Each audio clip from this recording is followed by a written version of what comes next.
everybody up. Yeah, I was like, again, just cooking, but having fun and trying to see what would happen. I was using this place as like, I didn't know it at the time, but a test kitchen for this job here. Mm-hmm. So I was at the country club with Bri, and we were just grooving along, cooking. I brought in a buddy of mine as a sous chef. Drew was my sous. He's my sous for 10 years.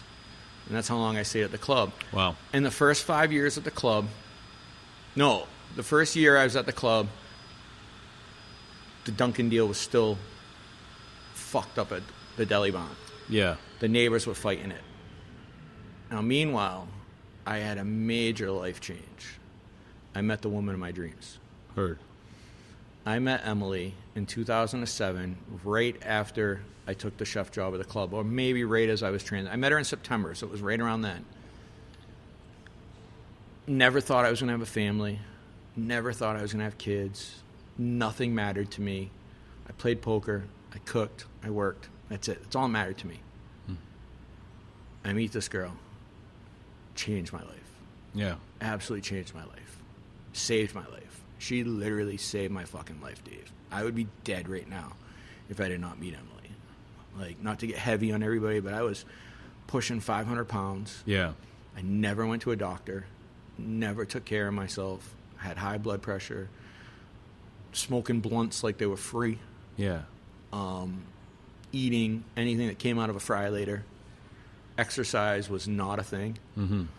What was crazy was I still could work 70, 80 hours a week, that size. Yeah. Move, work the line.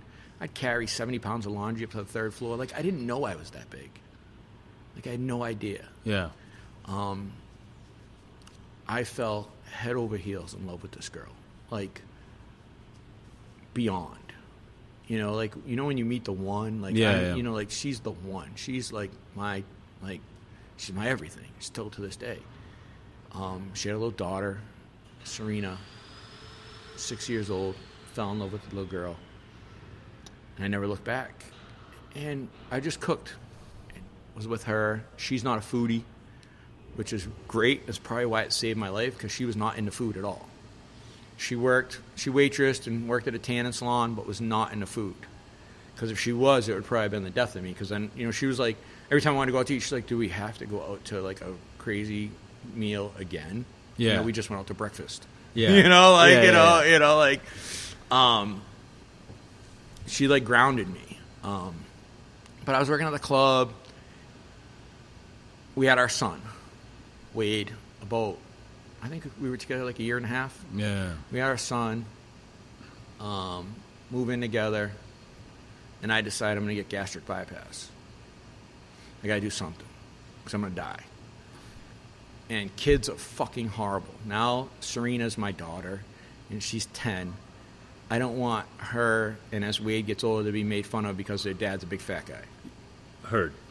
And I want to be able to chase him down, and I want to be there for him. Like, all of a sudden now, like, life didn't mean anything to me till this point, and I'm 35 at this point. And nothing mattered in my life till then. Yeah. Like, nothing. Everything was disregarded. But then Emily, Wade, Serena, now I got something. Emily introduces me to my best friend, Wally. Wally is a martial arts instructor. Emily says, Andy just has gastric bypass, and he hates working out. He needs something. Wally says, bring him in. So I go and see Wally for a private class.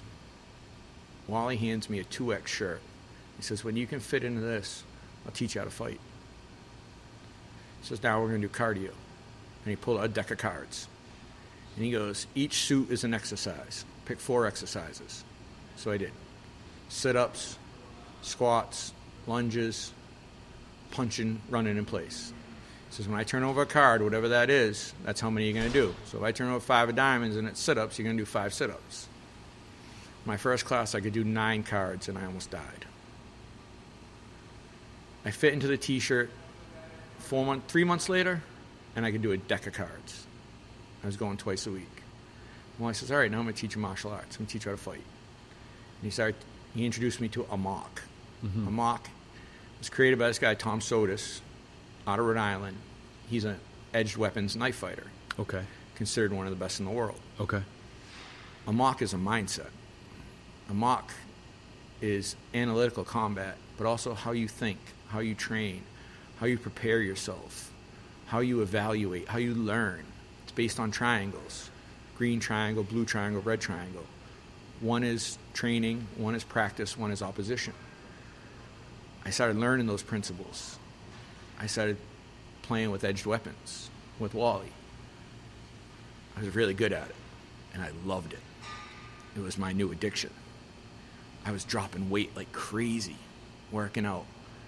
Then he introduced me to this other group that did empty hand combat, street fighting. Heard. But how to protect yourself on the street, how to not go to jail if you do get in an altercation. Yeah, how to not kill somebody. Right, yeah. Right. How to talk to the police if you do get in a fight. How to be defensive all the time and protect your family. I learned about my beliefs and values. Like, there's a lot of, like, you start to learn this stuff, but, like, what are you willing to use it for? I learned that the only thing I'm willing to use it for is my wife, kids, and my belongings. Yeah. Like, I'm not defending for anything else, I'm not going to, because there's huge consequences. There really is. And you have a lot going for you, especially nowadays. Yeah. But it's also a shitty world, and I like to travel. So that confidence of being able to defend myself and the awareness and the recognition drills and the, taking us through chaos and being able to pick out weapons and all that sort of thing really, really intrigued me. I loved it. It was the first thing I ever studied. I never studied cooking. Cooking was just natural. So I fell in love with it. It was cool. I was, like, taking seminars. I had been introduced to Wally's teacher and was going and taking private classes now with the man himself at his garage in Cumberland, Rhode Island. Yeah. And I was like, I think I'm going to quit cooking and go into executive protection. Yeah. I'm like, I'm done. I didn't want to cook anymore. I'm like, this is cool. Plus, the other thing is, when I was a little kid, I always wanted to take karate. And I remember being told I was too fat. Gotcha. Like, you'll never do it. So this was like something like, haha. Another... Finally. Yeah, like, I'm doing something, it's cool. There was no belts. Like, there was none of that. It was just like, we're there because you want to be better at, taking care of your family, defending yourself, and living in this chaotic world that we're in right now, Yeah. I mean, everybody carries one of these little clip knives in their pocket, yeah. And a lot of shitty people do too, yeah. So being able to defend yourself, and also the hand speed in the kitchen, the footwork. Like, I can turn on a dime now, just because of my footwork and my edge weapons, the amok mindset. How I train my staff now is that we look at the green triangle as, training and conditioning. Well, that's, how you set your body up, your uniform. That's what I teach them, dress the same way every day, pen in the same pocket every day. Like, the less you're thinking about your shit, the more you're thinking about the food. Exactly. Like your knife in your pocket the same day. Like, I set my everything up, put my knives out the same way. I teach these kids that, that's like our green triangle. Then prep work is the blue triangle, where we're like setting up. We're working on technique. If someone has a bad service and we're fucking something up, we'll work on it during setup the next day. Maybe you're struggling with that sauce. Maybe you keep breaking this, or you keep doing, that's the blue triangle. Then when we open for service, that's opposition. Here we go. There's no learning. Yeah. This is technique. Now we go. This is where we'll see what you got. And that's how amok worked for me. That's what I learned with Wally and Tom and that crew. To this day, I still get up at 6 o'clock in the morning and go to class every Sunday morning. Yeah. After 14 hours here, and get punched in the face. But but learn, that brother, it's a great way to keep your powder dry. You have a bad day, bad week, you go and, work out with your buddies. But so amok gave me that, and I was like, I'm done cooking because this is something I really wanted to do. Yeah. I was going to go down to Texas and take some driving stuff, and I had like weapons stuff, and I was gonna like try to get a job, maybe overseas, doing executive protection or something. And winter was coming at the club. I was gonna finish up. Bri was leaving, so it was like 5 years in at the country club. It was time to and I just I wasn't in love with food. Yeah. I never taken a picture of a dish, never anything at that time. Now it's like 2000. 12, you know? And my wife is a psychic medium. Okay. She teaches yoga. She's a Reiki master. She deals with a lot of hearing your voice. Yeah. Listening to your guides. And she started teaching me that. I started recognizing the voice in my head. The answers are inside. Right. They've always been. Right. And so she says, we're going to go see this guy, Roland Comtois. Okay. Roland is a angel medium. He does this thing called the purple papers, where he gets messages and writes them on this like piece of paper. Mm-hmm. But he could have got a message 15 years ago, and he could meet you in 2 years, Dave, and that message is for you. And he'll remember and go and be like, does this mean anything to you? And you're like, holy shit, that happened to me yesterday. Yes. Yeah. But he got the message 15 years ago. Gotcha. Right? Like, just really, really, you know, like, and I was always a curious skeptic. Got you. You know what I mean? Like, you know, I'm sure there's people that are going to listen to this and go, this fucking guy's nuts. No, you know, amen. You know, but whatever, you know, yeah. like, because this is my story and this is how it happened for me. And I can't make this shit up. Like, how it happened, it's mind-blowing. So it's just, come on, we're going to go see Roland. He usually doesn't do, like, this type of thing, but it's something new. Like, let's go see him live. Yeah. So we go there, and I'm like, whatever. Yeah. I'm going, babe. I love you, and I'm supporting you. You know, we've been together 5 years now. I'd do anything you want. You know, I'd walk on hot coals. I fucking am so scared of snakes, Dave. Like, I can't even look at MTV, but I would make out with a snake if it was for Emily. Yeah. You know, like, you know, anything for her. And so we go see Roland, and he keeps, like, honing in on me. He's like, why are you here? What do you need? Like, he's going around, what do you need? And people are like, I need this, and I need love, and I need... And he's like, what do you need? And I go, I don't need shit.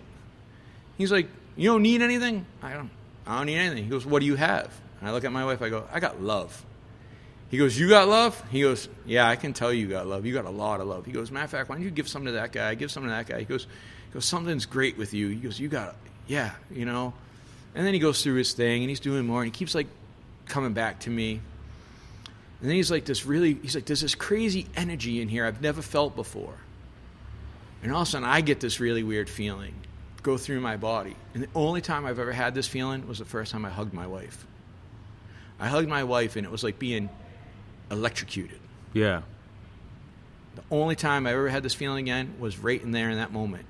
Roland gets all crazy, and he says, everybody needs to come to the table. Everybody come to the table, I'm going to give you a message. Totally out of, like, what he does. So he's got 3 piles of papers, and he formed 3 lines. And he'd go from person to person to person to person. He goes, think about what you want. Have that in your mind. And when you come to the table, I'll have a message for you. And I'm like, rolling my eyes, shrugging my shoulders. My wife's like, come on. I'm like, there's nothing I want. This is a waste. You know, I know what I want. I know what I have. I know where I'm going. She's like, you need to participate. I'm like, all right. So I get up and I'm standing there and I'm watching everyone and I'm like intrigued because this guy's like blowing fucking people's minds. Yeah. You know, like people are like crying and, you know, like this, you know, like so much energy in the room, you know, like it's like really, really heartfelt energy, you know, like he's like giving people like things that they need to hear like in their life. Gotcha. And I walk up and he looks at me and he starts writing and he writes, you are the beacon of light for everyone around you. You are the cause and create, scrubbing create all over the paper and hands it back to me. I'm like, whatever, I don't know what the fuck this means. Roll it up, go home. Yeah. You know? The next day, I'm scrolling through Facebook and I see this guy, John Sabritsky, subs, chef out of Germany. And I see pictures of the most colorful food. I'm like, what the fuck is that?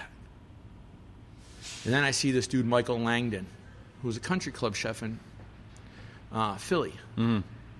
Went far on Hell's Kitchen, and he's plating country club food. Unbelievable. And taking pictures of it. I'm like, wait. I've never seen anything like that. I go in and I go to my sous chef. I go, see this? He goes, yeah. I go, that's how we're cooking from now on. This is the next fucking day. Yeah. He's like, what, chef? I go, this is how we're cooking from now on.